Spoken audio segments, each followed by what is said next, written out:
You are watching Access LaPorte County Channel 97. Coming up next is the March 16th meeting for the Long Beach Advisory Plan Commission. You can find more information for this meeting by visiting www.accesslaportecounty.org. Good evening, everyone. Welcome to the Advisory Plan Commission meeting, Monday, March 16th at 7 p.m. Call to order, and let's stand for the Pledge of Allegiance. I pledge allegiance to the flag of the United States of America and to the republic for which it stands, one nation, under God, indivisible, with liberty and justice for all.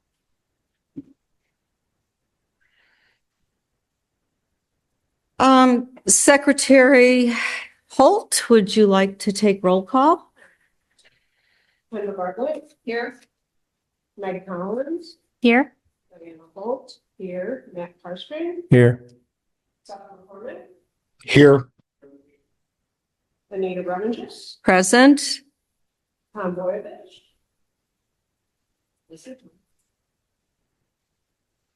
Do you hear? Tom, you have to unmute. Turn on your microphone. Oh, Tom's mic is off. Oh, Diana, is your microphone on? Sorry, thanks, Seth. Yeah, everybody make sure that your microphones are on. Mine's on now. Okay. Tom? Yep. All right. Great. And Attorney Chris Willoughby. Thank you all. The first item of business is approval of the minutes from the meeting of February 16th, 2026. Do I hear a motion to approve those minutes? Motion moved. Tom Boyovich moves, Matt Karstrand second. Yes. Hey, we need to All in favor? take a roll call. Okay, Yeah. so I do that before all in favor, roll call. All right. Kendra Bartlett. Yes. Meg Collins. Yes. Diana Holt. Yes. Matt Karstrom. Yes. Seth McCormick. Yes. Anita Remingis. Yes, Tom Boyovich. Yes. Motion carried. thank you. We have the attorney for Yellow Bear Farms here, so we are just going to move forward to new business, which is the Yellow Bear Farms request for written approval that the site plan complies with the Long Beach Comprehensive Plan. If you wanted to step up to the podium, and just to let you know that Clerk Treasurer Meg Collins did provide all of the members with the petition, email and paper copies, and everybody was asked to look at the comprehensive plan and to clearly look at your petition. Great. Thank you. You turn your mic. It's green. Good. We're good? Then Okay. it's work. Yep. All right. Madam President and members of the Plan Commission, I'm here. My name is Anthony Novak. I'm an attorney with Newby, Lewis, Kaminsky, and Jones in LaPorte at 916 Lincoln Way. I am the attorney on behalf of Yellow Bear Farm LLC, the owner of the property at issue here, which is 2522 Shorewood Drive, lots 55, 56, and 57 in Hidden Shores First Edition. Here with me tonight on Zoom is Pete Zworski's, just went out of the bottom of the screen, but he is the project architect with Benchmark Design. We are here following the February 13th Building Commission meeting where they asked that, well, it was suggested that we get written approval from the APC that this proposed project would comply with the terms of the comprehensive plan.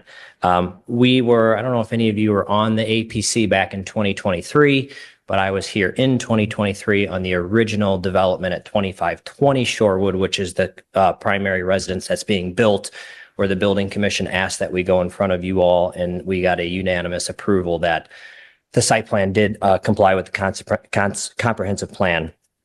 So a little bit of background on the project. So the owner desires to build a single family residence as detailed on Exhibit 1.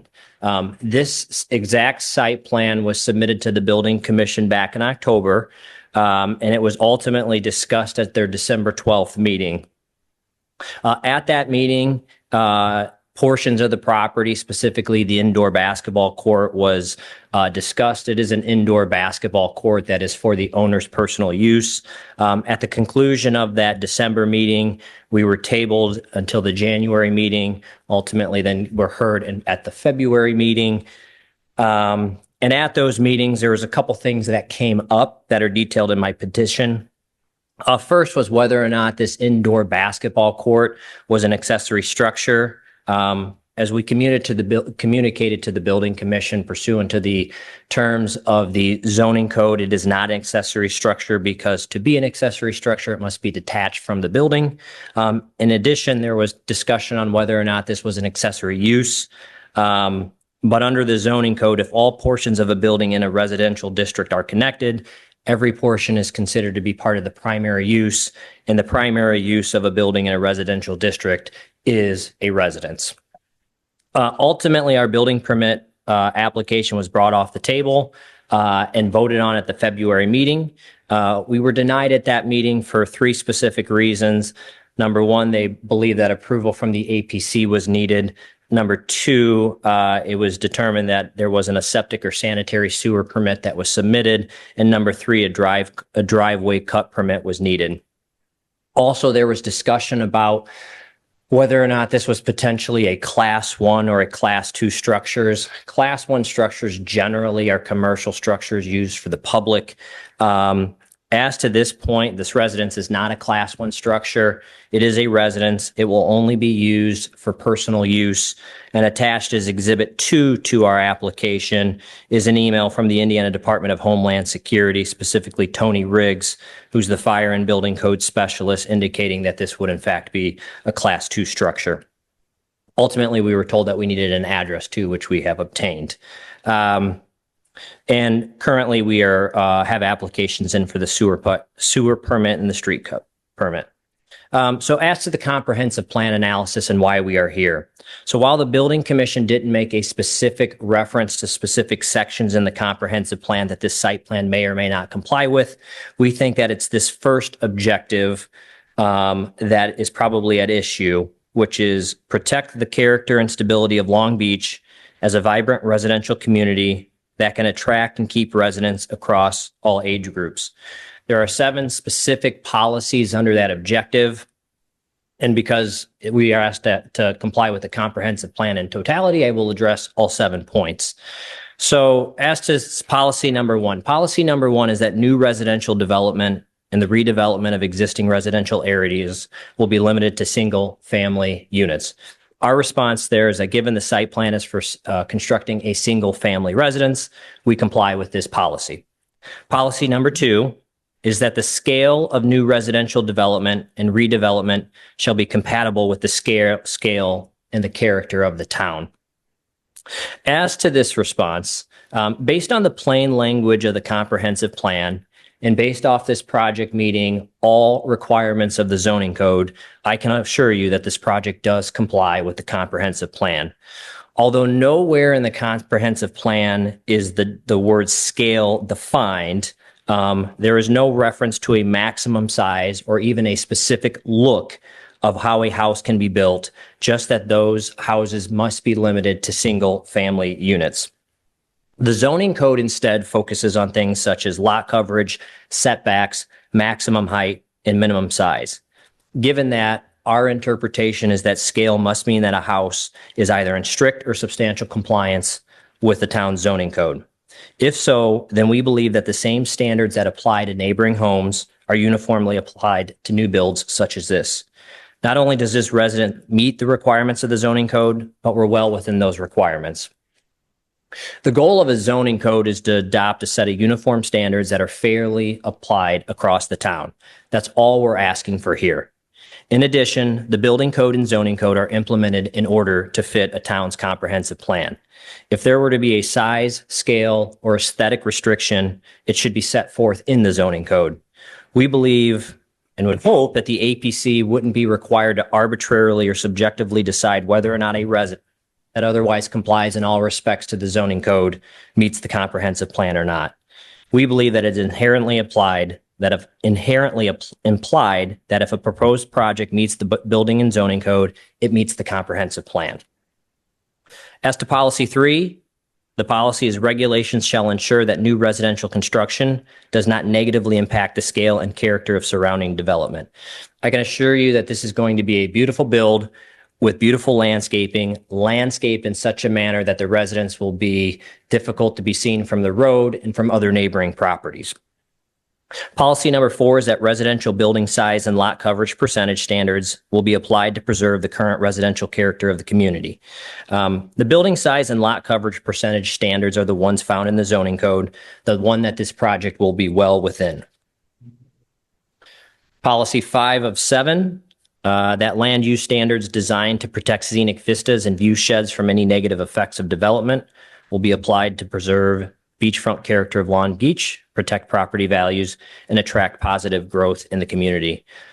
Given this policy specifically talks about the beachfront community and scenic vistas, I believe it's likely that the idea here is applying to properties that are along Lakeshore Drive. But regardless, as stated above, this will be a beautiful build, compliant in all respects with the zoning code. Policy 6 is to preserve the character of the community as a stable residential community. Long Beach will maintain a minimum residential rental period of 30 days. The owner has no plans to rent this property, so the objective to preserve it as a residential community will be met.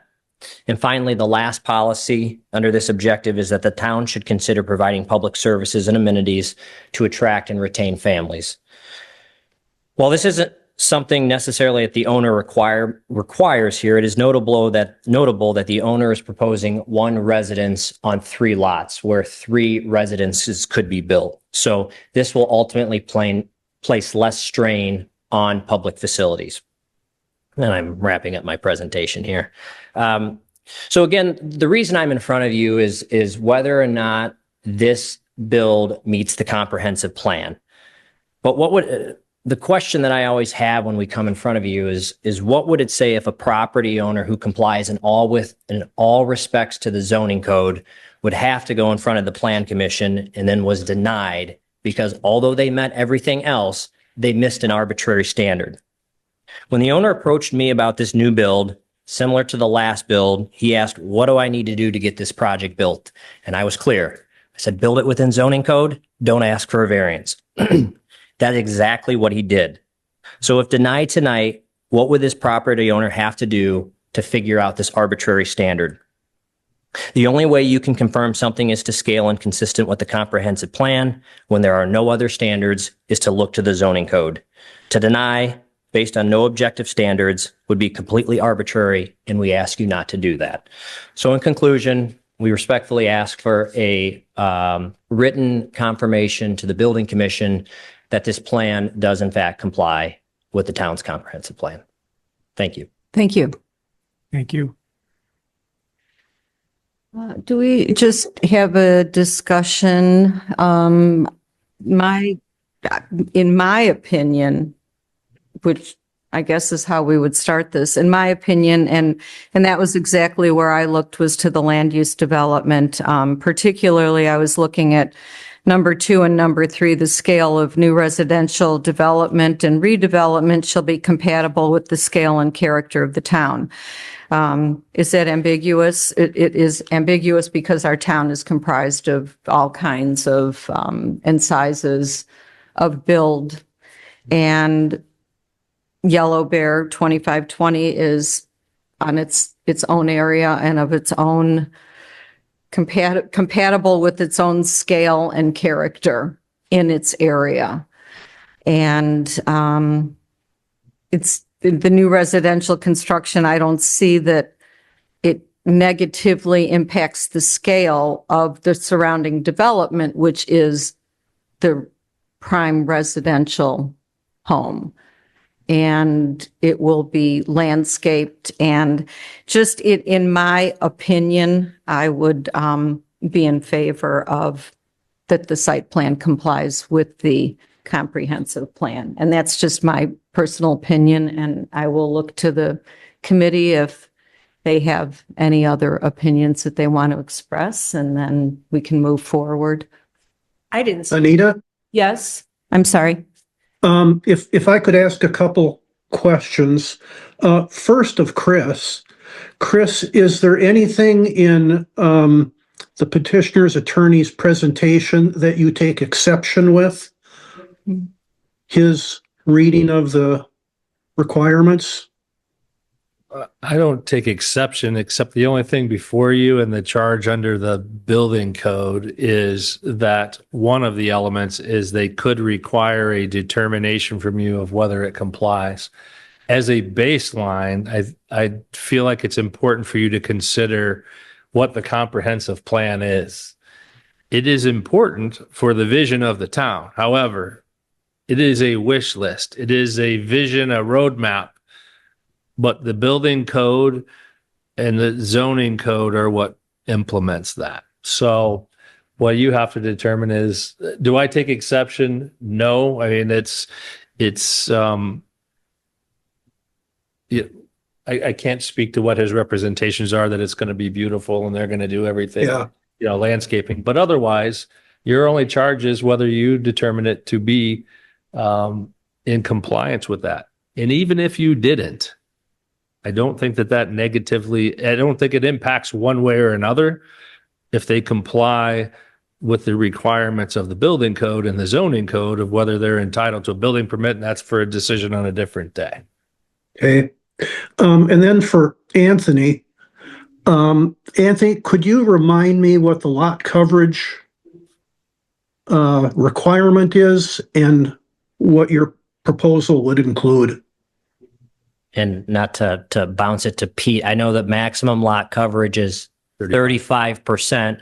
Pete, do you quickly have in front of you what this build would meet of that 35%? And Tom, I could tell you it isn't an issue at the building commission level. So that wasn't one of the elements, regardless of whatever that number might be. It was not something that they found to be an issue based on the materials presented. It's 29.5% lot coverage is the actual lot coverage. Okay. And then lastly, and this goes back to Chris, I think.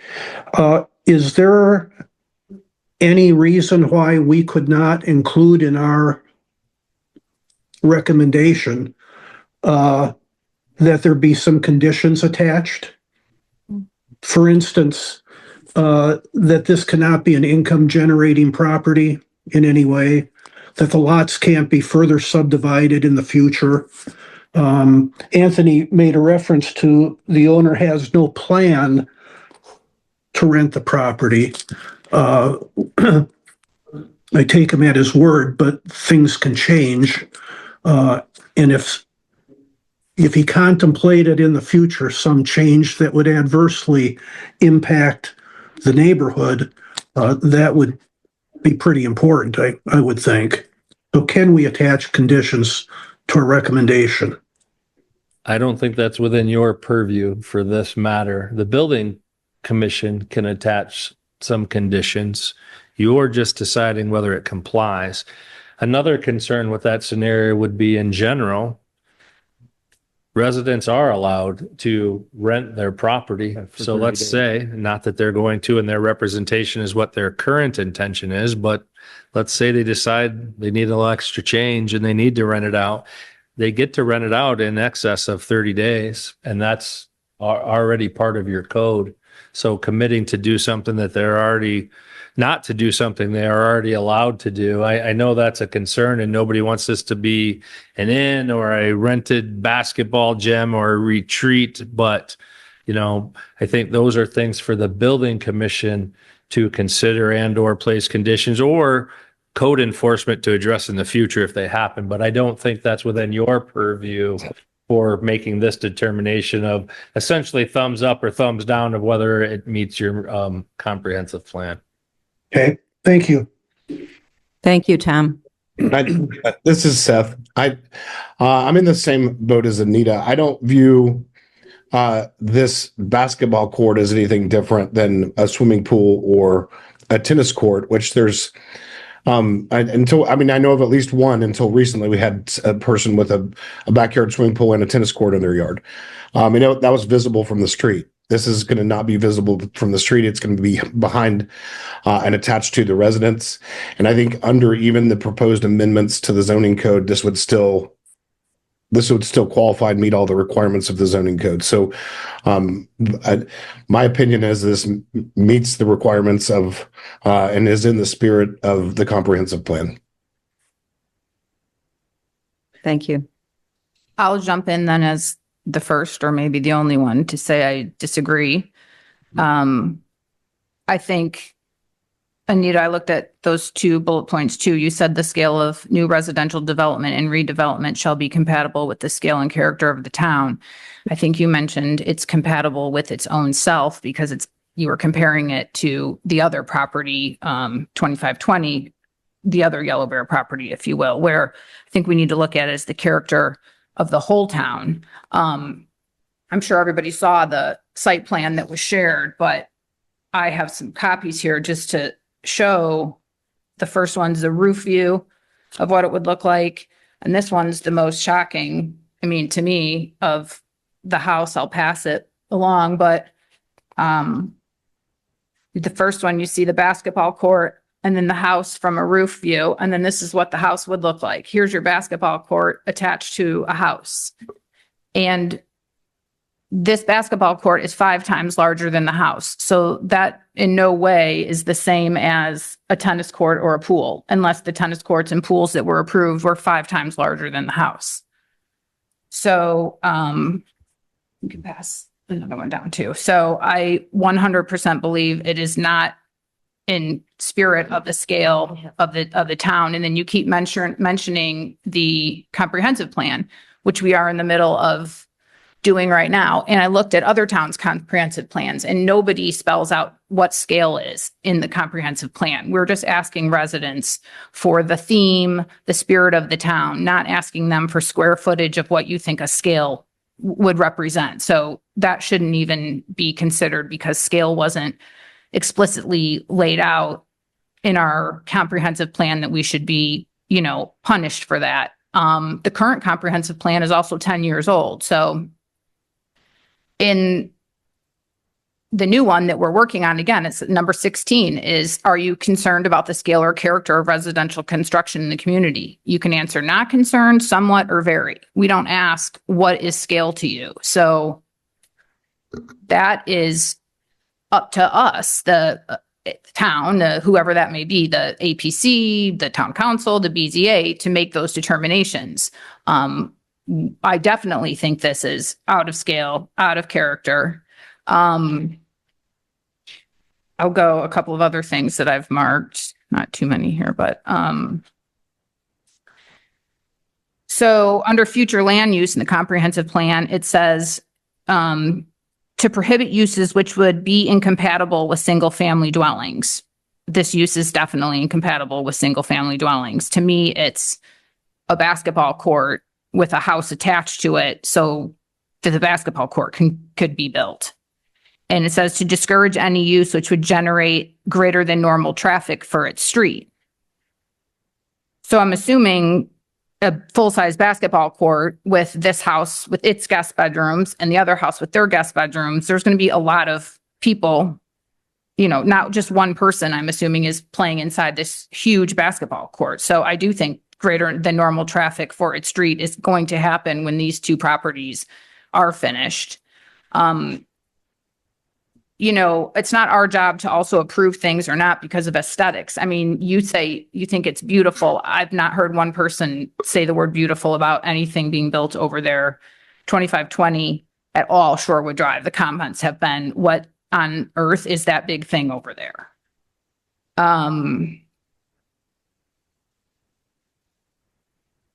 I mean, to me, it is an accessory structure. It's not the primary use of the house.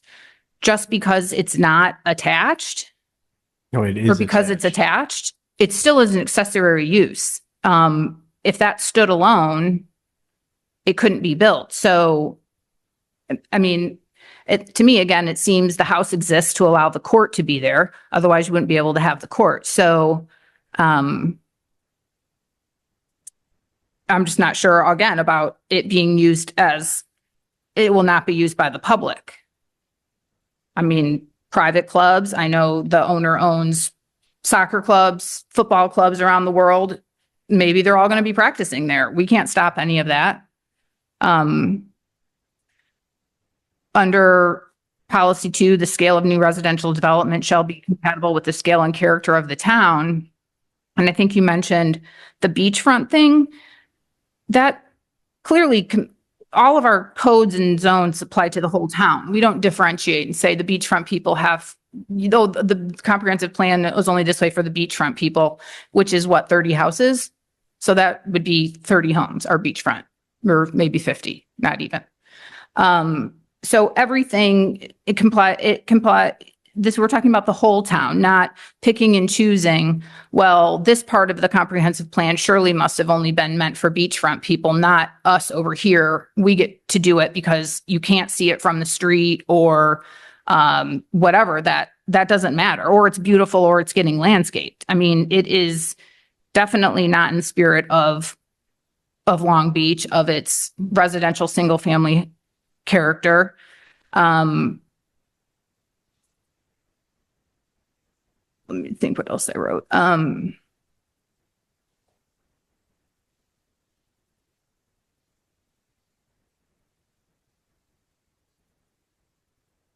That was that part on my notes there of a lot of different points. I mean, I may come back to some stuff, but in general,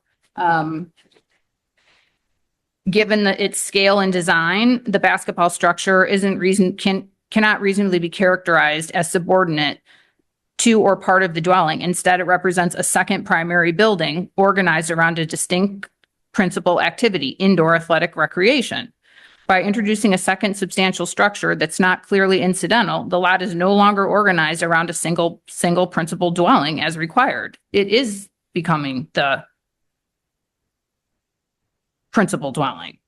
I think 100% this violates everything that the town and people in the comprehensive plan. And I could pretty much guarantee if we wrote question 25 or wherever we are on our 27 questions, if we had question 28, what do you think of these two properties at 28?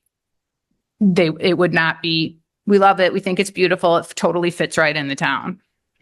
So I'm definitely a hard no. Can I read some definitions from the memo from the building commission? Yes. That might help, and all of Kendra's points are well taken. Some of these, Tom, go to your questions regarding Mr. Novak's presentation. So an accessory building is defined under 154.020 as a subordinate, detached and roof structure not designed or used for permanent year-round human habitation. A building is detached if it has no structural connection with another building. A principal building is the building in which is conducted the main or principal use of the zoning lot on which it's situated. And then it goes on to define or provide that where any part of an accessory building or structure is attached to the principal building by any means, so as to give the impression that the building is a single structure, that accessory building, including attached garages, shall be counted as part of the principal building. Primary use is a building, including any other building attached by any means, such as by a roof, in which the primary use of the zoning is conducted. For single-family residential uses, it's the main dwelling. Only one primary building is permitted per zoning lot, and all others shall be accessory to it. Then accessory use is defined as a subordinate use, which is incidental to the use of the primary use and is a use other than human occupancy. So all of those together give you one of our recurring themes of confusion and, in terms of whether that is or isn't clear. One reading is that's very clear, others are that it doesn't fit the spirit, but I think those are important for you to consider on the backside of Mr. Novak's presentation, and that memo and those definitions were pointed out to the building commission too in just considering the issues at hand. So one of the main things, if I can touch on just to clarify, primary use is or incidental is other than human occupancy. So this basketball court is incidental use. It's not human occupancy. No one's living there. There's no bedrooms. There's no bathrooms on that court. That basketball court is incidental, is incidental. It's not human occupancy. If you're asking me, and that's for you guys to decide, human occupancy isn't just living. Human occupancy is being able to be occupied at all. And then when there isn't definition of that, then you go to normal definitions, dictionary type definitions. So while your point is whether that's occupied, it isn't in the occupancy of living there. At least your code doesn't define it that way. Well, I think too, part of our job is to, we're not lawyers. This isn't a legal, setting. So if we say we don't think it's not in the spirit of the plan, and the next group, the town council or the building commission, whoever that may be, says we also do not agree, then if it goes to court or something, then they decide there. But I think the reason some of these things are general is so we have the authority and the ability to use common sense and say, yeah, it does not belong. It is not in the spirit of the town. That does not go, that does not fit. We have every right to say that. We don't have to come up with 9,000 legal arguments here in the APC to say why we think it doesn't. We can say we are here to represent the best of the town. That's what the town council was hired to do, and selected people on the committees to do the right thing for the town, not look for a million loopholes that lawyers bring in, attach things and build gymnasiums 5 times bigger than a house and attach it and say it's not an accessory building. Yeah, and I think your take on that is right in terms of what your charge is for this evening is you get to determine after reading the comprehensive code, you're not applying zoning or those requirements or any of that. Mr. Novak's here because one of the prongs for the denial from the building commission was having this APC decide if it is or isn't. Whether that's actually dispositive of the actual issue when they go back and have their permits, it probably isn't, because there isn't anything in the building code that says that's one of the prongs. It just says that the building commission can ask for your input.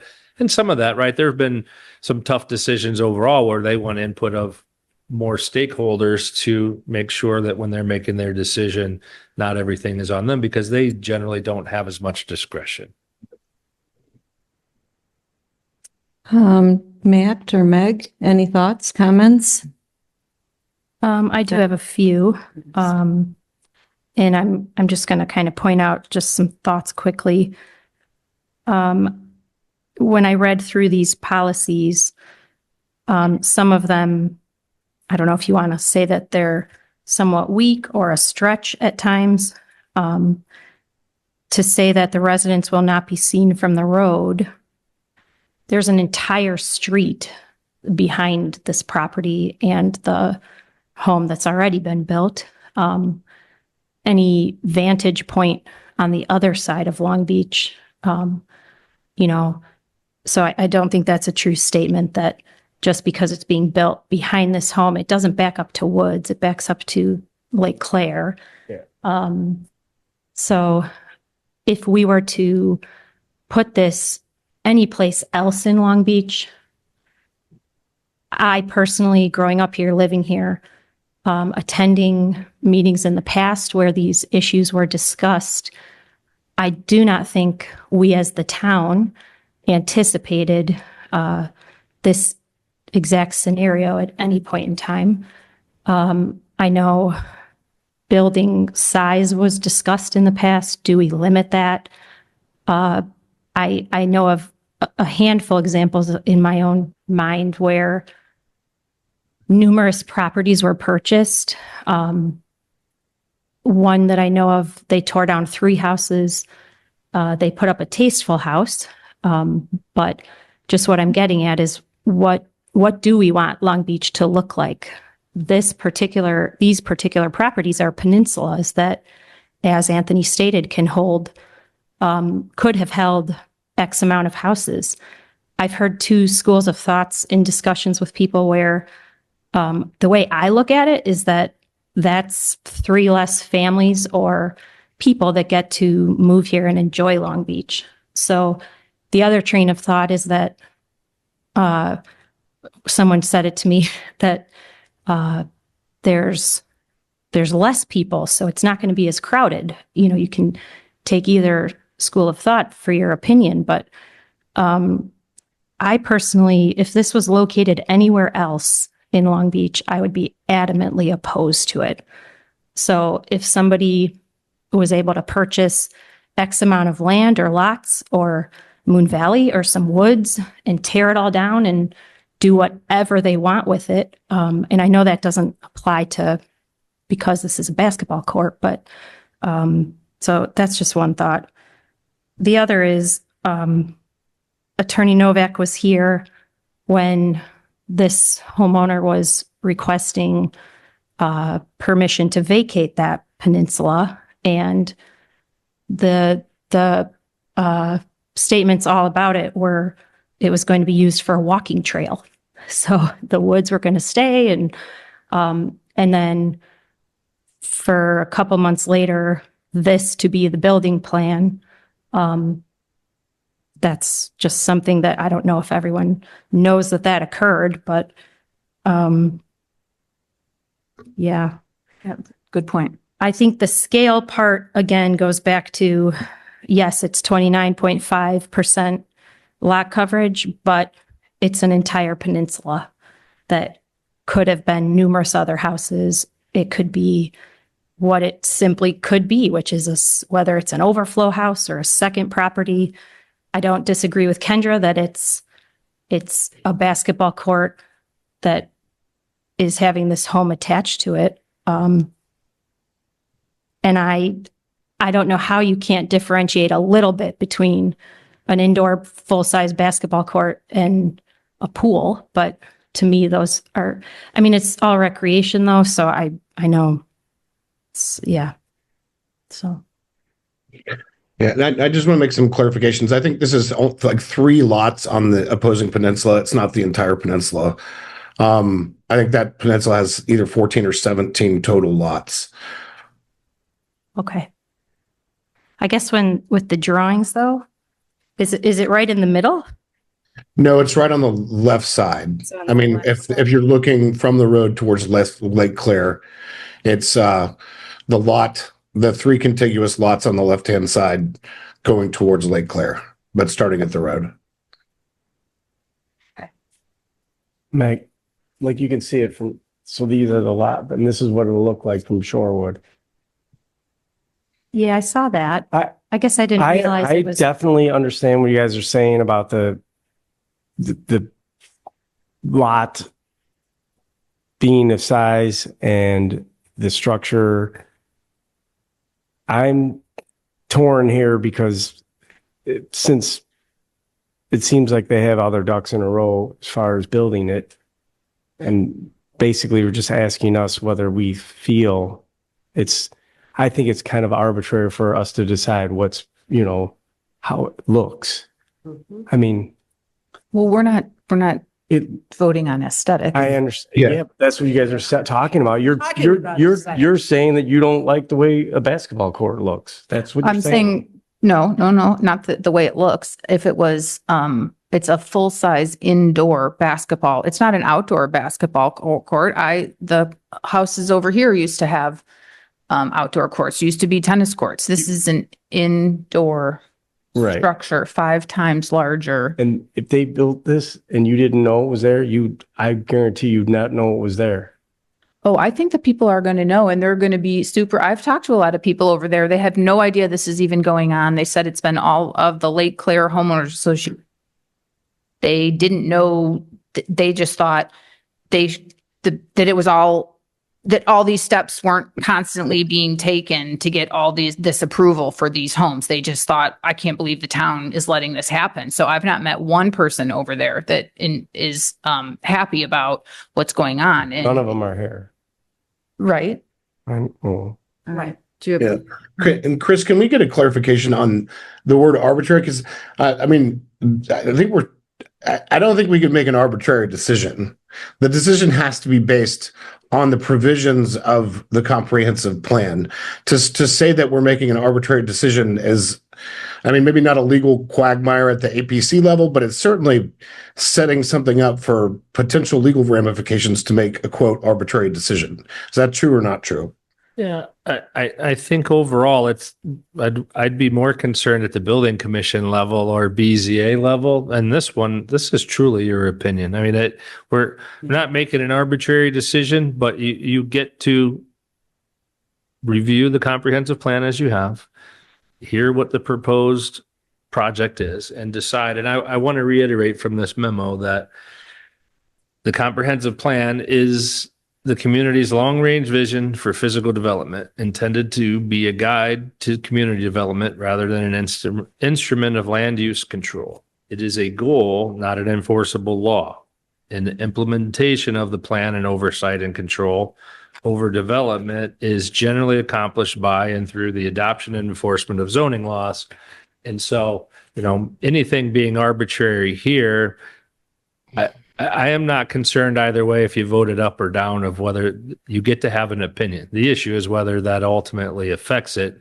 But they are here because it is one of the prongs and one of the options that are available in the building permit consideration process. Anita, oh, sorry. if I could, I'm a little concerned that, if you take a strict reading of the comprehensive plan, you might lean one way. But in that strict reading, I think it's what you're agreeing to is that basically nothing is going to change much. That when we apply the standard of the community characteristics, that way we're saying, well, as long as it complies with the way we see things today, with maybe a little change, then it's okay. So it really doesn't provide any room for growth or change. And while we may not like the scale of this, and we may not like the look of it, as long as it is within the lot coverage requirements, I think we have to say, okay, from a scale standpoint, it still may be bigger than what we would have wanted built or what we'd want to live next to, but it's within the zoning ordinance provisions. And I think once we start moving away from being able to attach our decision, our recommendation to something solid like that, we really start going down that slippery slope, which is what I understand from the ordinance revisions that we've been asked to look at, is one of the things we're trying to make better, not worse. So I guess from that perspective, I would be in favor of approving this and moving it up to the next level, where I think, as I started out earlier, Chris, if we can't make suggestions on conditions that would provide a little more security for the neighbors, I think we need to find a way to do that, even if it isn't within our recommendation. Thank you. Diana?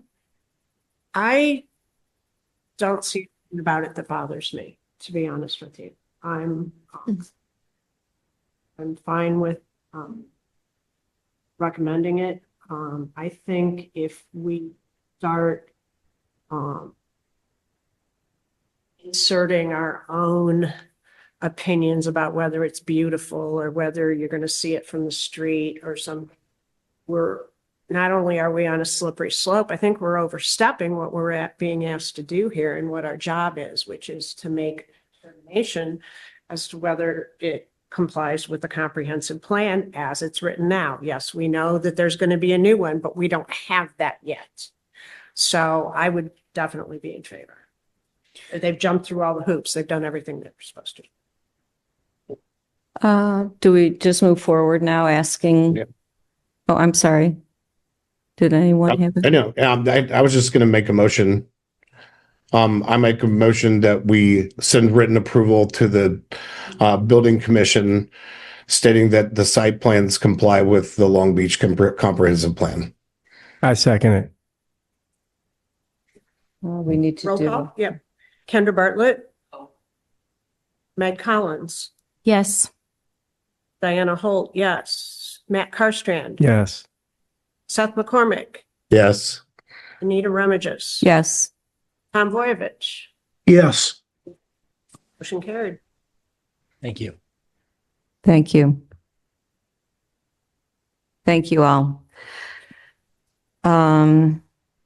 Looking at our agenda, I want to say thank you to Kevin and Ethan for listening.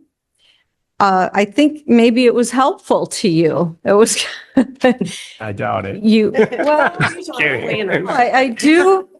I think you see where when we talk about Long Beach and Kevin, you're kind of new to the game of Long Beach, but when Jim and it's not just a regular town. So I thought that we wanted, first of all, I knew it would be a little bit longer, but your presentation, it might be helpful just for you to hear when you're looking at the old plan and how, whether is it ambiguous that we don't talk about scale, because I think you're learning more about Long Beach. Maybe Ethan, Jim, Kevin, as you're a little bit longer looking at the results of the survey. So I hope that you're learning a little bit more about what it is that we see our town being and looking like and how we continue to move forward. So I think we have good news about the results of the survey. So I will let you all move forward with where we are with the survey. Great, thanks.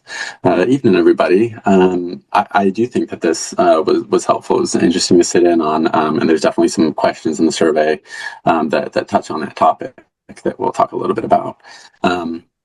Like you said, survey response numbers are up and in a great spot. We do not have all the scanned surveys that you have sent over input into our system yet, but we do have a good number of them incorporated, and we are up to 256 responses as of this morning. So, and that's just what's scanned in. So then we think we're over around 300, right? Yeah. Yep. I'd say you're over 300. Yep. So we'll get those, put in by close of the survey mid-April. But you're in a great spot. That's about a 50% increase over last month. Looking at the split between full-time residents and seasonal residents, full-time has dropped a little bit. But for the purposes of the survey, we are considering full-time as 11 to 12 months. And that was just over half at 55% last month, and it's down a few percentage points to 52. But you still got a very even split between your seasonal and full-time residents. Kind of extrapolating that number, 10% of your full-time residents have responded to the survey, which is a great share of the folks that you have in town year-round. A lot of the themes we're looking at are, very similar to the last time we spoke in February. Lake Michigan shoreline still dominates priorities for respondents. People really want to see that preserved, and they want to see improvements to the amenities along the shoreline. There is, continued concern about erosion, but kind of a lack of awareness about what the town is doing to, mitigate that. Similar to last month. And then again, communications technology. So broadband service is the second lowest ranked, item in terms of services that the town provides. A couple of changes that were notable from last month is that support for sewer investment has dropped a little bit. Back in February, you're looking at about 40% supported a public sewer system, and that's just dropped to 36%. So not that huge, but slight decrease there. And then a willingness to fund that, to pay for it has dropped a couple percentage points as well. So these later respondents are a little more concerned about the cost of that. And then the other, notable change has to do a lot with, your conversation earlier, and that was opposition to multifamily and mixed use, decreasing slightly, or rather opposition increasing slightly. Not a huge amount, but it's still ranking the lowest of the different housing types. Again, not a huge switch from last month, but just over 65% of folks are concerned about that residential scale. And Anita, you made the point of, what does that mean? And that's something that we'll have to, look into and kind of establish throughout this process. But to the general question, about 65% of respondents are concerned about that scale. And then when we specifically asked about size limits, about 17% completely oppose size limits, which again is comparable to last month. And about 30% support an outright limit. A slightly larger group are, thinking about the context of the neighborhood and whether or not a limit makes sense. But, again, all of these numbers are going to be helpful as we continue thinking about the conversation you were having earlier. Those are the main changes, and kind of recap the themes that have stayed the same. We've got a full write-up of this summary that I can send over, and it can be distributed as you'd like. Are there any particular questions? No, I don't have any. Does anyone have any? I mean, it is helpful, I think, when you send something over for us to look at. Anybody have any questions? I'm amazed at the response that we've received. That is tremendous. Yeah, great. Absolutely. Yeah, it certainly is. We're very impressed. It's great to see that level of engagement from residents. So, and it's only going to go up. But Kevin, when they started, they told us a good response would be 5 to 10%, which kind of disappointed us a little bit. So this is good. And Ethan, explain again the new date when you said the survey will close. Yes. Instead of the 21st, when will it close? Yeah, of course. So the platform that we use and that your survey is hosted on is called Social Pinpoint. Unfortunately, our services with them will be closing kind of right around when we originally discussed the closure of the survey. So April 14th is when we're going to have to, get the results out and do a final, analysis of what you've got. I wouldn't be concerned about, your number of responses. But yes, that has been moved up just a week in April from the 21st to the 14th. And I don't really see a problem with that.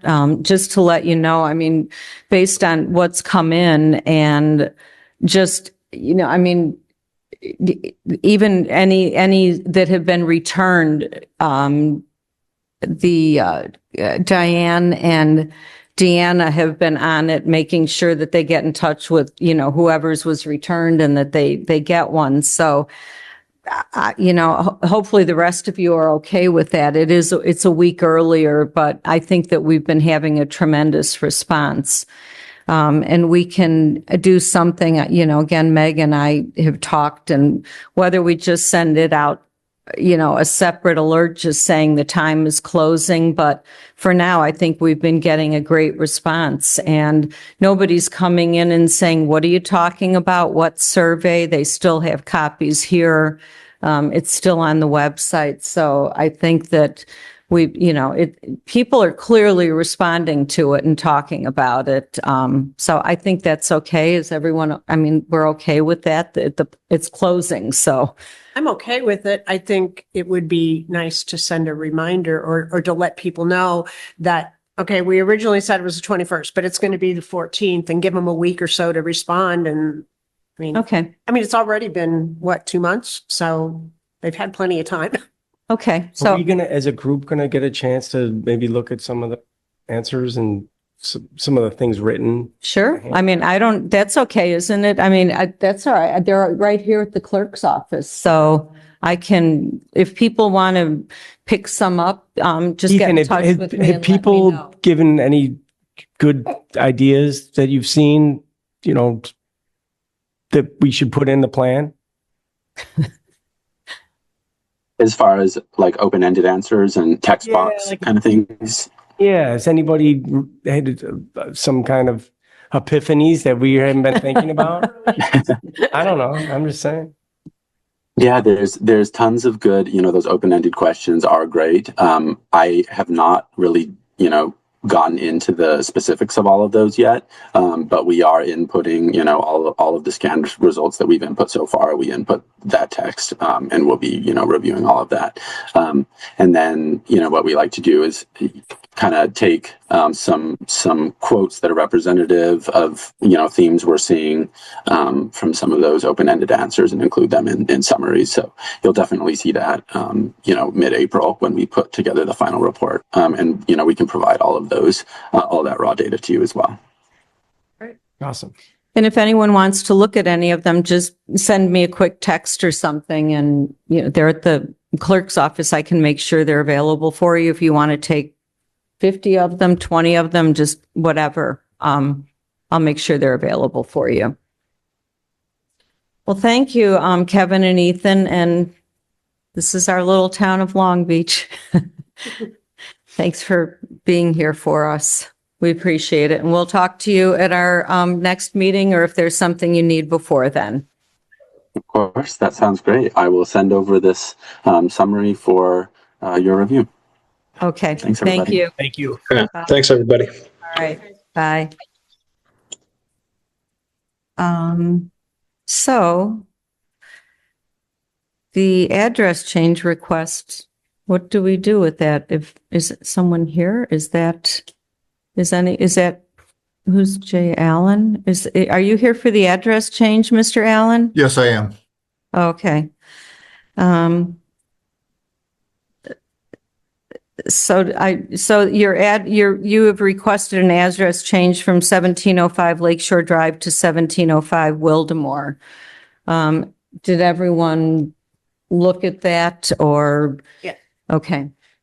Wildemore, the cross street he lives on? Is it? It's behind it. It's Okay. behind it. And Chris, is Larry still on? Yes. So should I go ahead and should I let the fire department speak to that, or do I speak to the memo, Well, I think you should let him speak as to why he make his why he- pitch okay. and then maybe All right. get into. Thank you. All right, would you like to give your name and address, please? Sure, it's Joseph Allen. I recently purchased the house at 1705 Lakeshore Drive in October of 2025. If you look at the house and how it's situated on the property, the front of the house faces Wildemore Avenue, where the driveway leads to the driveway leads up to the garage and front door. Actually, Lakeshore Drive is the back of the house, the way, again, it's situated on that property. The challenge I'm running into is there's another 1705 Lakeshore Drive in Michigan City with the same zip code, and therefore it causes many issues, confusion, especially when deliveries are coming to the house. I've had 4 or 5 deliveries get delivered to the wrong house. Some of those deliveries were hundreds of pounds, and I had to, try to find a way to get those deliveries over to the other house. Also causes a challenge with, people coming to the house and those types of things. So anyway, I just think it causes confusion, especially with the redundant zip code, only a few blocks away in Michigan City. And that's the reason for the request. Thank you. Thank you. So we had asked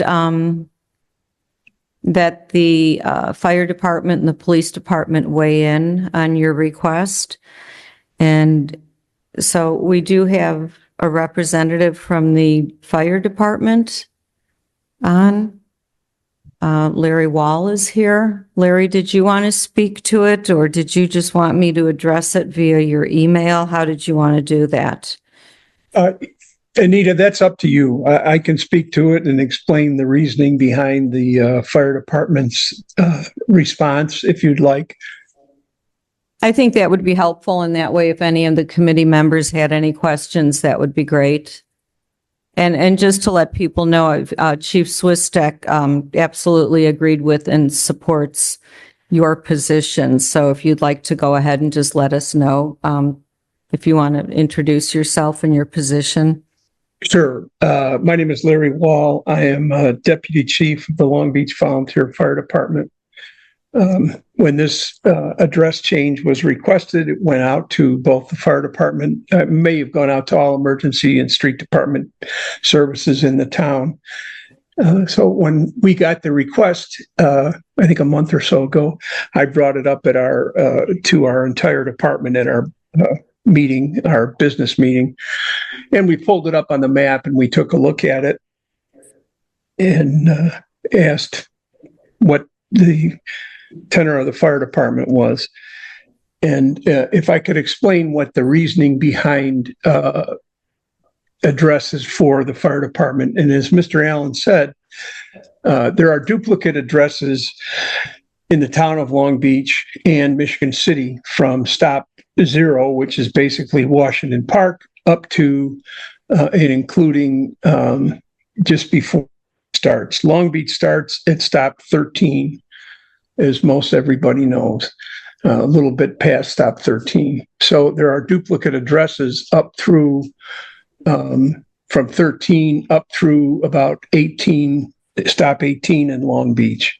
And those addresses, the fire department has gone to the city of Michigan City and proposed that either they change their addresses, asked if they would consider changing their addresses to conform with the stops. The town of Long Beach addresses start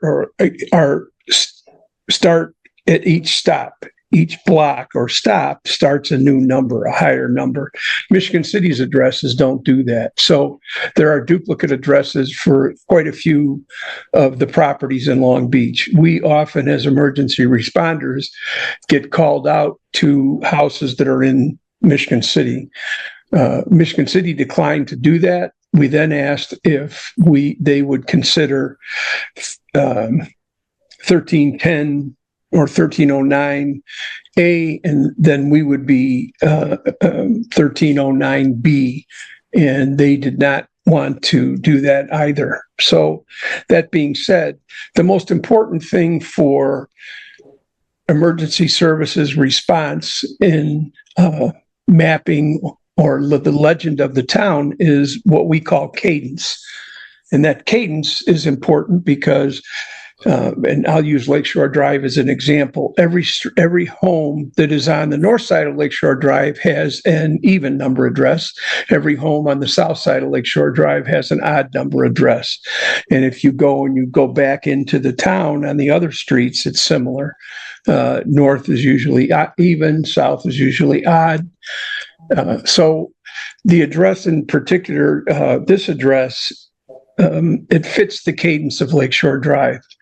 The house from the fire department standpoint is clearly on Lakeshore Drive, and there is actually only one home on Waldemore. It is a home that is, when you drive up Stop 18 Ridgemore, Waldemore is a street that encompasses probably maybe 150 feet. And the one house that is on there has property that's on Lakeshore Drive, but the house is clearly on Waldemore.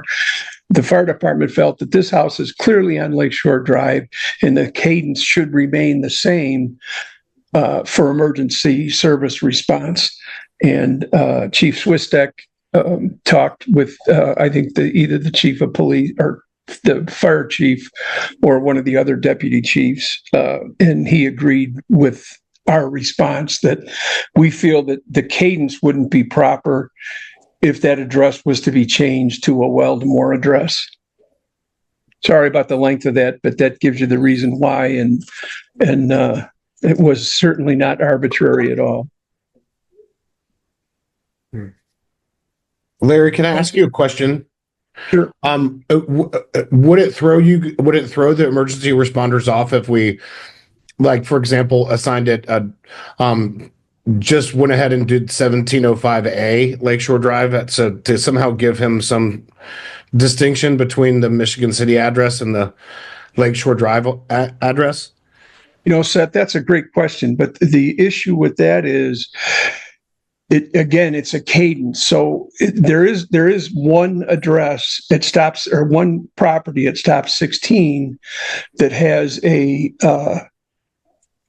they split the property. Years ago, somebody wasn't paying attention and allowed them to split the property. They put a house on Lakeshore Drive and a house behind it. And that address, somebody at one time changed it to A and B, but then what they did is they took the house that's behind it and put it on the street behind it, which is, that escapes me. So the only reason I would say that, I mean, I can go back to the fire department and certainly ask everybody there what they think. But there is no other A or B on Lakeshore Drive. And I grew up here. I know every street. I know most of the addresses. I can usually tell you the last 3 people that live there. But a lot of our members aren't privy to, or I shouldn't say privy, don't know that. So when you call an address, especially at 2:00 in the morning, and there's a fire or there's a medical call, or I'm assuming the police feel the same way. That's why the cadence is so important, because sometimes, you may see a number, you may not see a number, but about where that house is at. I'd have to ask them, Seth. There's no other A's or B's. I think we think from the fire department standpoint, that would be the best thing to do, is to have somebody go back to Michigan City and really force this issue with the duplicate addresses, because it is a problem. I can tell you that just this year, we've had 2 calls that we responded to that were actually in Michigan City.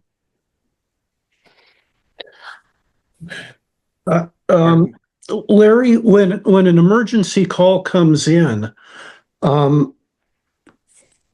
the men and women aren't relying on memory to know where to go.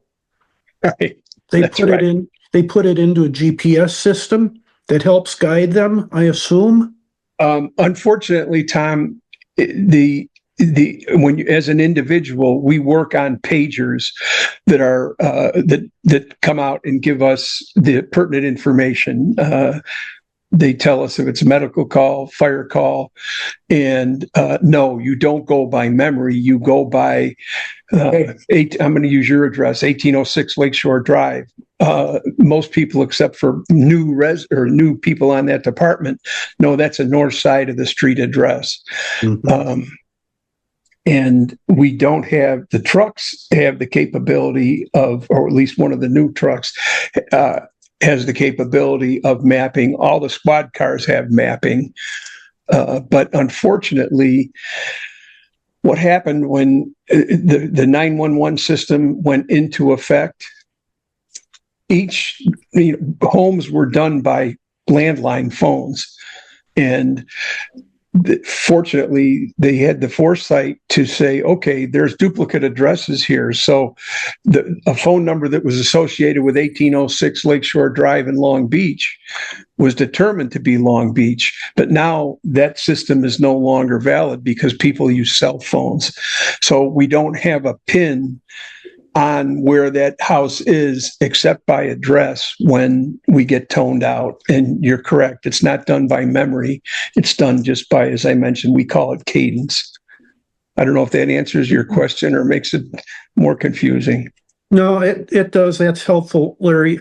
But, but there is another house on that street. There's only one, but there is one there. There's one. Having experienced the problem myself, it is extremely annoying. And to hear that Michigan City doesn't want to cooperate in finding a solution, and you offered to, is really disappointing. Does the post office weigh in at all on assigning addresses?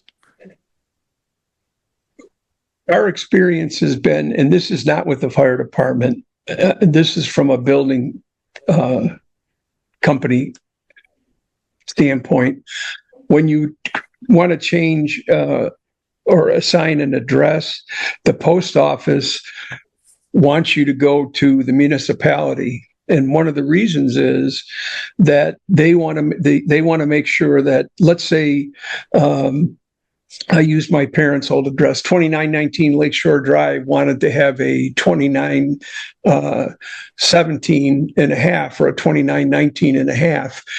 The post office, it's easy for them to assign that, but they don't want to do that because it may be that that the town does not allow rental units or doesn't allow split addresses in one on one property.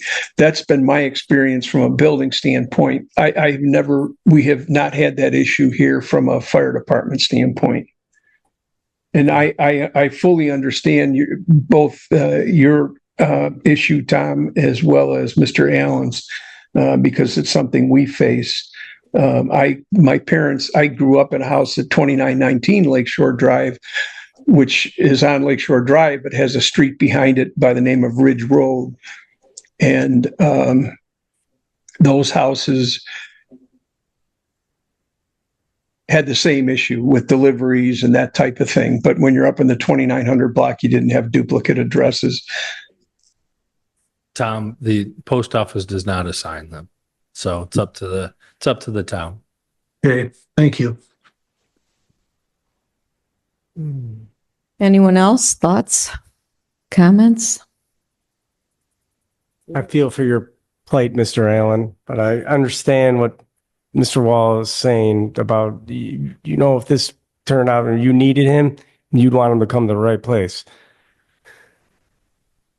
Chris, I have a question. Are there any other implications from if APC were to grant this request coming off of Lakeshore Drive onto a different street, or tax implications, or? Could be, but I mean, ultimately, I think that the number one reason is for your public safety, of which you've already heard. I mean, there could be implications with regard to how that's valued regarding that address.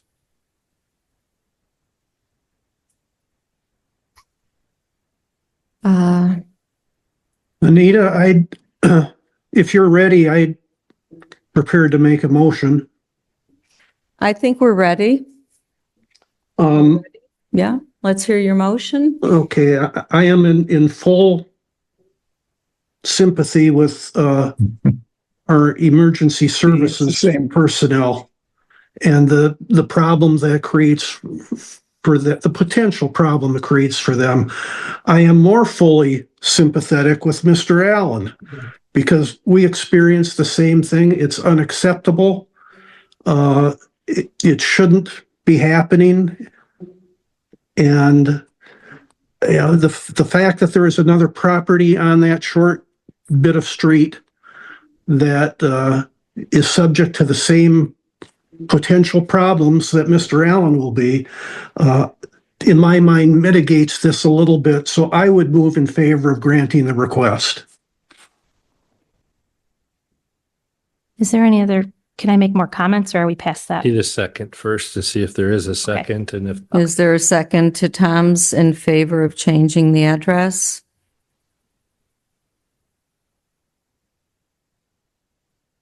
Okay, so no second.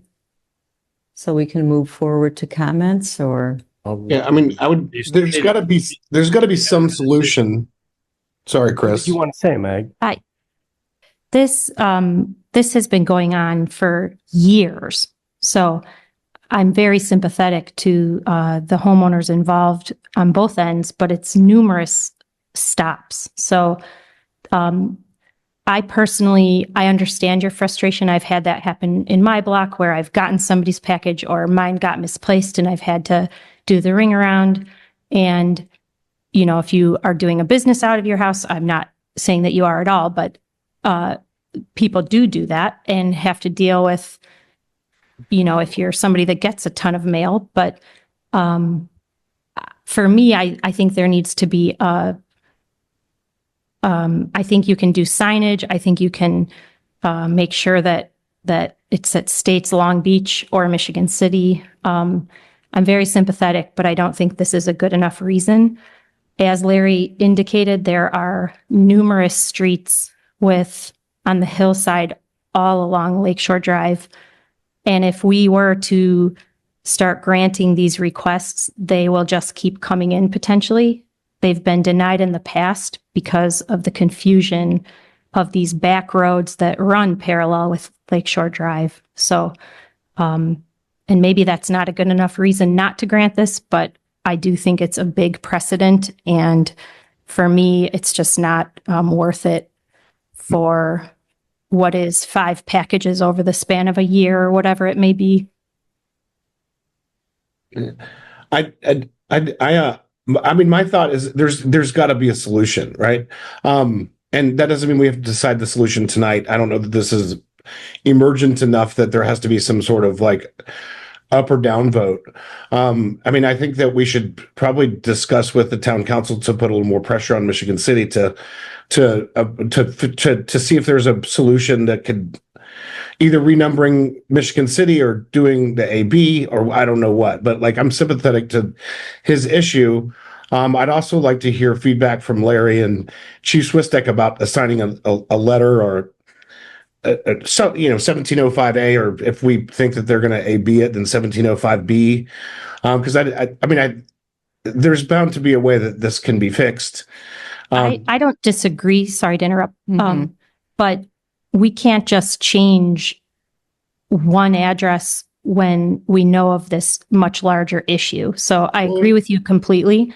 And I had spoke with That's someone. what he's saying. He's saying That's what he's saying. let's right. come up with a plan for all of them. Oh, Yeah. And I mean, what's scary to me is that, I mean, with Larry's discussions about cadence, and I mean, I'm not even remotely doubting that he's an expert and the concept of cadence and public protection. What concerns me the most is that like this is a big enough problem that like it's not a micro problem to Mr. Allen. Like we have first responders going to literally the wrong address because there's 2 on the same road within like 2 miles of each other. This sounds like a public safety issue that needs to be addressed and like macro scale, not micro scale, right? I mean, we need to address this for all of these people. But that's not necessarily what we're discussing right now. So All right, so we had a motion and there was no second, so do we have to do a motion on this or can we just? Well, it depends. Can we- Someone might want to make a motion I'll make to it- I'll deny make- it, right? I'm- Somebody want to make, I would- table it or look into it further. Yeah, I want to make a motion to table this for a month, and Mr. Allen, I'm sorry about that, but to table this for a month while we wait for feedback from Chief Swistek and Larry Wall to determine if this is a temporary solution to a known problem. But I won't expand on the purpose of it. But I would make a motion to table this till next month in order to hear feedback from Larry Wall and Chief Swistek on the concept of assigning an additional number or letter. I'll second. Okay.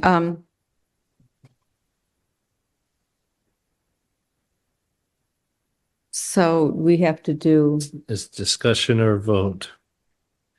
so discussion, it is Larry, well, okay, so I thought that Larry just, I mean, so this has been an ongoing issue, so I'm not sure what Larry and Chief Swistek Well, can I- or are going to do about it. Well, I think I asked Larry when I asked him the question, could we add like a 1705A or 1705B, and would that mess with the cadence of the responders? And he said he didn't know. He would need to speak with the other members of the fire department and Chief Swistek, and then have them Okay. reweigh in if that's like an acceptable solution. And Larry, if I'm mischaracterizing what you said, please chime in. No, we wanted to, as the fire department, I can't speak for Chief Swistek or the police department, but from the fire department standpoint, it's an issue and it needs to be addressed. And as somebody mentioned, you know, Mr. Allen happens to be the catalyst that is bringing it up again. We went to the city of Michigan City, and maybe we should try that again collectively. Or, you know, this was not with the current administration of Michigan City. Maybe they would be more receptive to it. So I'm certain that either myself or somebody on the fire department and Chief Swistek would be happy to meet with a couple of you people or whoever you decided you want to talk about with this or about and present something. It certainly makes sense, Seth, to look at it as as everybody knows, the stops were bus stops, and they start at 0 and they go to 1, 2, 3, and all the way up to stop 40. And the addresses in Long Beach are in cadence or in with the bus stops. The addresses in Michigan City are not. I think it would be a problem for Michigan City to change all those addresses to meet the stops. But I think it would be, I don't know why it wouldn't be acceptable to them to either A or B, or, you know, we just put on Lakeshore Drive an L so that it meant Long Beach. That would be fine with us. And I think that if we can get a few people together and make some type of presentation, that would be good for everybody concerned. All right, thank you, Larry. So Visit that. so we have a motion, Seth, second by Diana, to table. And so we should go ahead and take a vote. Is there any more discussion, or we should go ahead and take a vote? We can do that. Okay. Kendra Bartlett, Meg Collins, Yes. Diana Holt, yes. Matt Karstrom, Yes. Seth McCormick, Yes. Anita Remages. Yes. Tom Voyevich. Yes. Motion carried.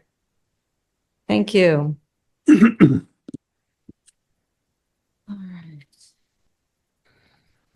Thank you very much.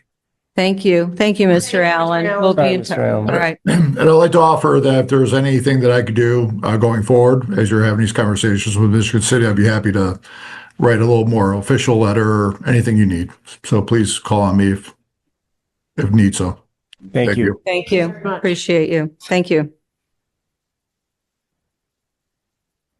So moving forward, I'd like to just go to old business, the proposed moratorium on new build permits. If we can just table that until next month unless anyone has anything, or just take it off the agenda. I'm not sure what, For what, I'm sorry. Moratorium. the moratorium. I'm not sure. I think there's more pressing business. I'm not sure what, we put it back on the agenda because there was a motion to table it.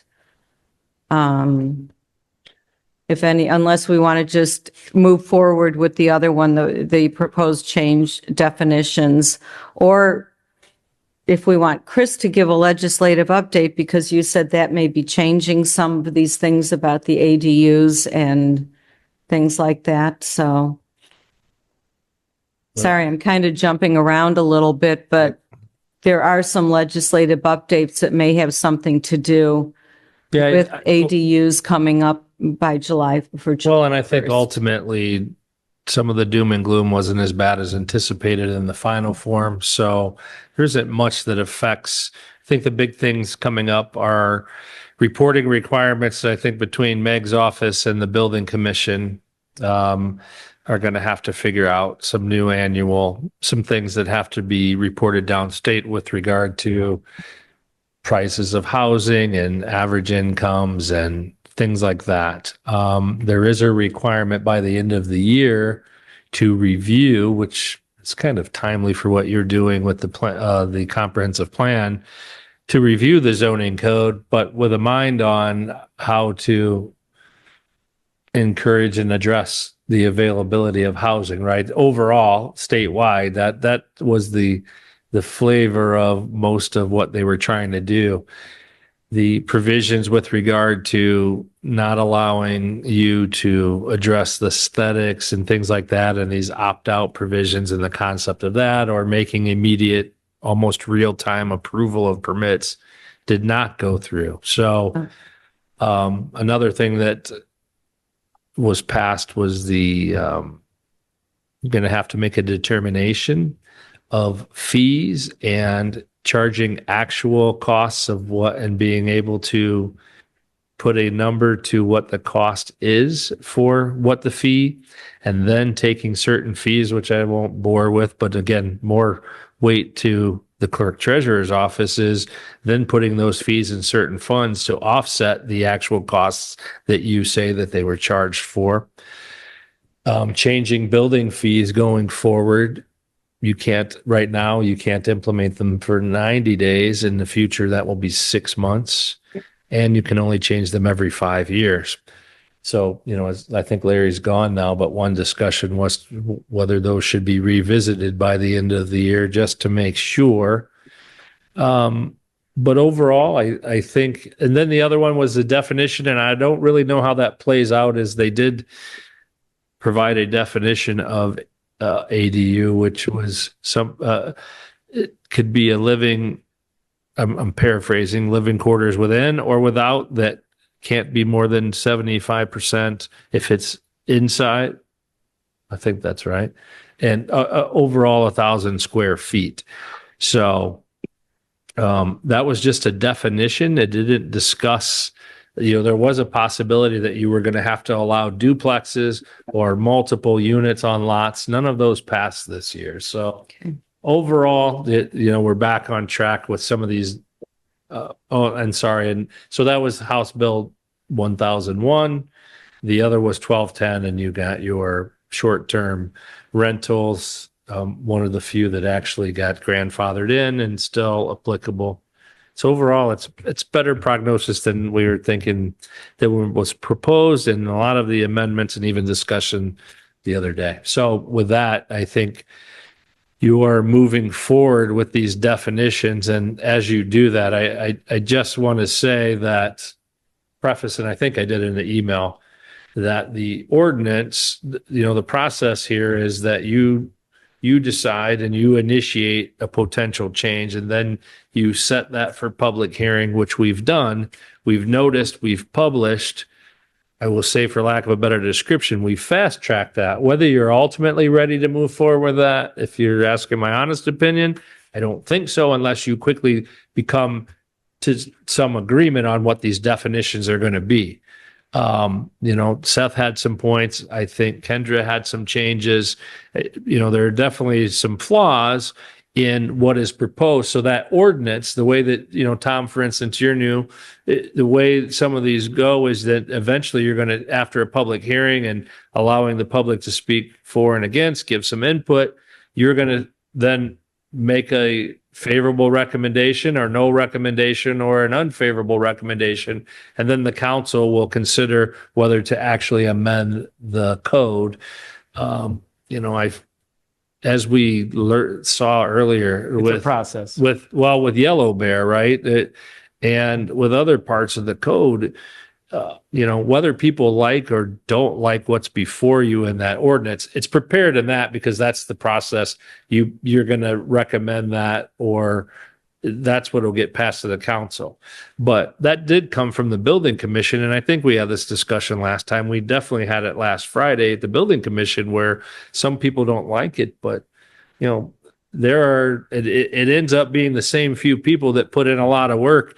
And we say we need to do this, and then a year passes, and then 2 years pass, and nothing gets done. And this isn't me thumbs up or thumbs down for Yellow Bear, but you end up with Yellow Bear. And if you didn't want Yellow Bear, people could have done the work, right? Or, I think Seth has provided or been part of when he wasn't the president of BZA, or on these topics have come up. So with all of that said, I think that we can use, if you choose not to, and I don't think you're ready, but you may by vote decide that you are, to have your public hearing and adopt something and push that through, or have some more debate and discussion so that you amend those. I think the one thing that is clear is you need all of the definitions that are before you and that have been mentioned need some work and some updating, with the goal of trying to provide a little more clarity so that we don't end up, as Kendra said, now we have the lawyers debating, and ultimately we don't know till a judge tells us,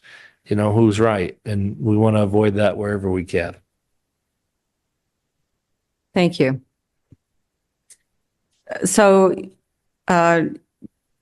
you were provided with, so taking into account all different emails, and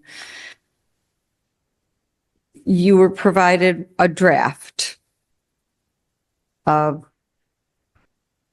a draft. Well, and that includes what was recommended from the building commission. And as just to give a little insight, because I think there was some discord Friday of, hey, who agreed to this? Right. And as we talked about, they, meaning building commission, and just like this board, when it goes to the town council, if it's a 4-3 vote, the decision of the plan commission is the thumbs up or the thumbs down, right? And same at the building commission. The building commission voted to move that forward. So that ordinance, because you didn't make any decision formally here, and I know, like I said, Seth made some suggestions, Kendra's made some suggestions. That is just based on what was before you and approved as a suggestion or a recommendation for your consideration. You're driving the bus ultimately as the plan commission. So any thoughts on what did anyone want to comment on the draft? Do we want to take this back to ourselves and make comments on the draft? Do you want to discuss it tonight? Do you want to just table it tonight? I'm not sure where anybody wants to go with what was done. Personally, I'm not comfortable with moving forward. Just because I don't feel like we've done our homework. I don't think we're ready. And I don't want to put something in that we need to change again. So that's my opinion. I agree. And I'm all for working on a subcommittee with anyone on this committee and the building commission on helping kind of like put together holistic changes to the problems that need addressing. And I will do so in a fast fashion or a prompt fashion. I mean, I think this stuff merits discussion. I think it merits accuracy. And I think it merits kind of doing the best job we can do to fix the problems that exist. I don't think that what was proposed last month fixes anything. I think it muddies the water too much. But I don't want to just sit here and read the riot act about it. What I'd rather do is help solve the problem. So, I will 100% participate in any sort of like subcommittee or discussion with any person on this committee or the building commission about ways to make this better and get it ready by next month. Do you mean just just these definitions, Seth, or just like that didn't fix anything? Or you're just, I mean, I'm happy to sit down with you and go over it. So when you talk about issues that need changing, like overall issues, or it just didn't make it any clearer or better, or like. So there were two issues, right? There was like kind of the distinction between new home and a rehab, right? Which I think involves the whole concept of renovation and demolition, getting that accurate so that we can solve that problem, right? Okay. And then there's the separate problem, I think, with accessory buildings versus accessory structures. And the reason I put all these into one was because these definitions are going to go into the definitions section of the zoning code. And I mean, just from a minimal amount of experience, the way codes are set up, you have one section that's all definitions. And so you have defined terms, and then you use those defined terms throughout when you're making the rule. And that's why I separated them. I combined them all into one single definition section. And then we can make other changes throughout using those defined terms to fix the inconsistencies that would exist. I'm also happy to help with that. But I think the definition part is going to be, and then spotting where there's going to cause issues within the zoning code itself, I think is super important, because what we don't want to do is publish new definitions that either aren't used throughout the code or change the meaning of anything throughout the code to something we didn't intend. It needs clarity. Do we have a motion or something to? Well, so first, so I guess what we have is a motion right now to what, just, do we table the idea of where we are with the definitions? We're just we have to table the public hearing, right? Well, I Because don't think you want to table we it. don't want to table it. Unless continue. you're just not going to be prepared. You can continue it. Continue, okay. And so let's just talk about the bigger picture of what Okay. you're out. If you decide, let's just put the brakes on, but actually make progress here. And that's it's no slight on anybody, but just know that these concepts were kicked around in the building commission over a year. That doesn't mean right, wrong, right, but it's something needs to happen. So you could just say, hey, we're gonna cancel that. What you're out is a publication fee and work that went in. So you may say, hey, that's worth it. Not because what we don't want to do is have serial meetings or mislead the public. And then we continue this and continue it. And so it might be worth continuing at least 1 month, because that's viable, and we don't have to republish the notice, but we can work on it. we can post the notice on the website and at the town hall so people are duly informed, with the hope that there's some progress next month, and then you can move forward. And then if you're not ready, you could cancel it. My big thing in all of these is because it's a painful process and it costs the town money. So I hate to waste the town's money. So it seems to me that my advice would be continue it if you can.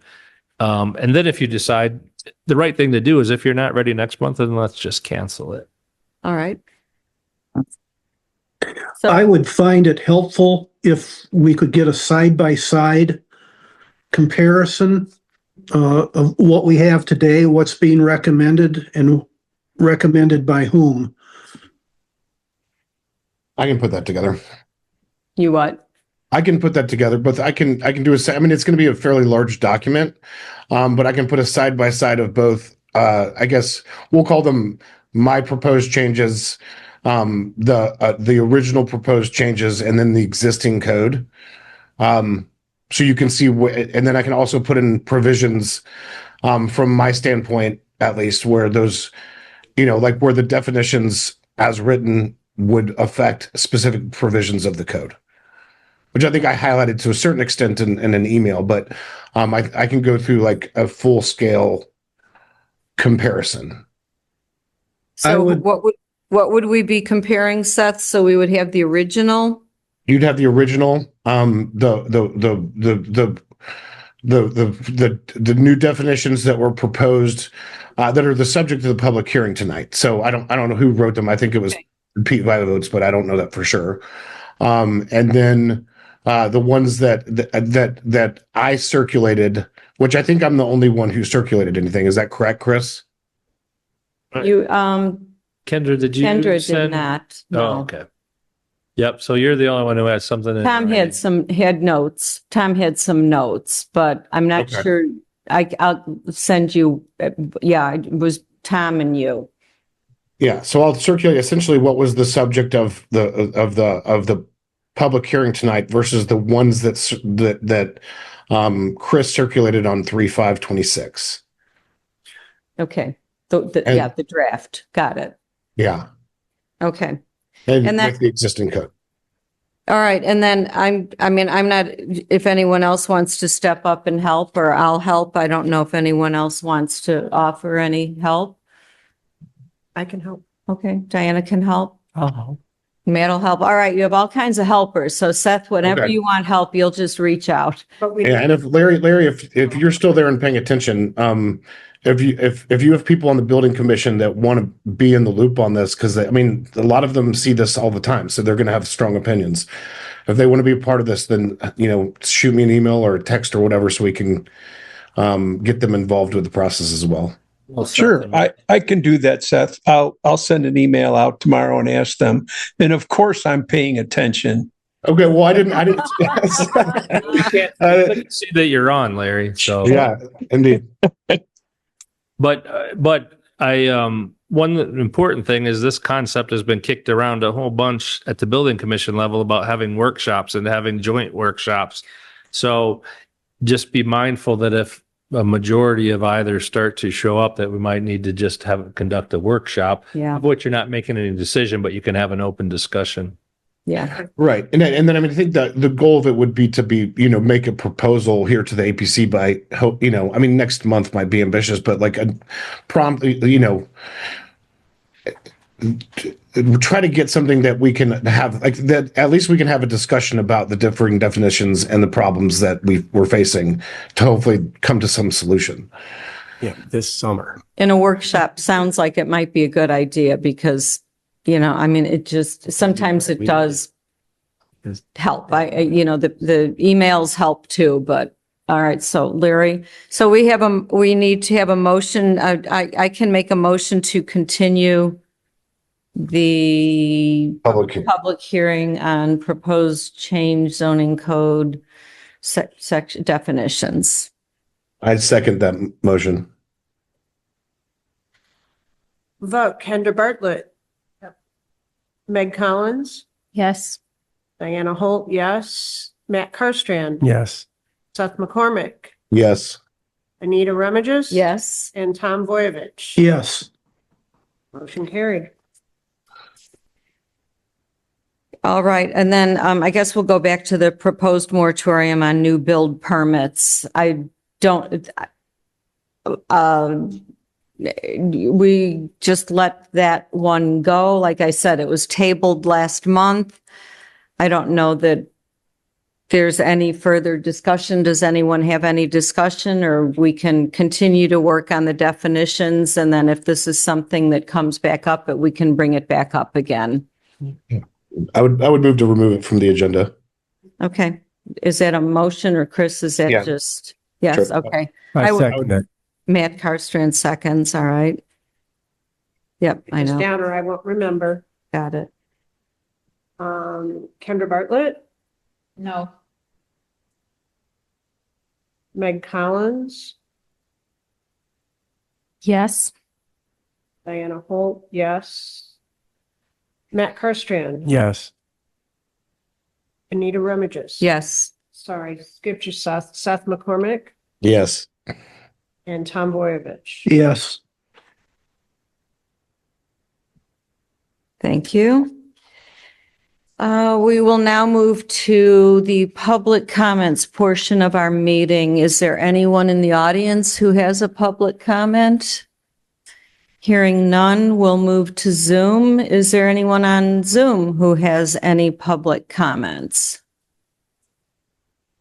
Larry, are you still paying attention? Hold on, I just woke up from my All nap. right. That Do you was want me to say something? No. No. All right, no public comments. The closing matters, our next meeting is scheduled for April 20th. And I would now look for a motion to adjourn. So moved. Seth moved, Second. Matt Carstrand second. Kendra Bartlett, Yes. Meg Collins. Yes. Diana Holt, yes. Matt Carstrand. Yes. Seth McCormick, Yes. Anita Remigis. Yes, Tom Boyovich. Yes. time is 8:46 PM. We are adjourned. Thank you all. Thank you. Thank you. Good night.